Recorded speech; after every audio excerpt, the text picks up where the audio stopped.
Hi అండి. ఈరోజైతే ఒక యూజ్ఫుల్ వీడియో. ఇదైతే చిన్నపిల్లల డ్రెస్సులండి. ఈ రెడీమేడ్ డ్రెస్సులు చూడటానికైతే కొత్తగా ఉన్నప్పుడే ఈ జిప్పులు అయితే ఫెయిల్ అయిపోతూ ఉంటాయి మనకి. ఆ జిప్పులు ఫెయిల్ అయిపోయినప్పుడు వేసుకోవడానికి వీలు కాక పక్కన పడేస్తూ ఉంటా.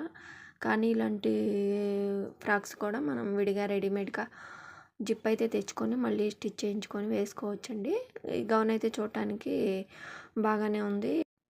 ఎక్కువగా వాష్ కూడా ఏమి అవ్వలేదండి. ఇదైతే కస్టమరు జిప్పు తానే తెచ్చుకున్నారు.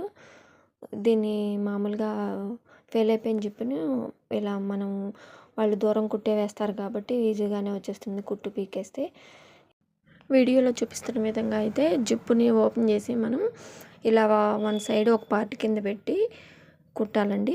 ఇలా రెండు వైపులా కుట్టుకున్న తర్వాత మనకి జిప్ అయితే క్లోజ్ చేసుకోవచ్చు. ముందే క్లోజ్ చేసుకొని కుట్టడానికైతే వీలు కాదండి. ఓపెన్ చేసి కుడితేనే మనకి ఈజీగా కుట్టడానికి కుదురుతుంది. ఇలా స్టార్టింగ్లో కొంచెం మడత పెట్టుకొని తర్వాత ఈ రెండో వైపు కూడా ఒక స్టిచ్ అయితే వేస్తున్నాను. ఈ జిప్ అయితే మనకి క్లాత్ కిందకి వెళ్ళిపోతుంది కాబట్టి పైన కుట్టిన తర్వాత కూడా మనకి క్లోజ్ అయిపోతుంది, కనిపించదు. రెడీమేడ్గా మళ్ళీ కొత్త ఫ్రాకుకి ఎలా జిప్ అయితే ఉందో అలాగే ఉంటుంది.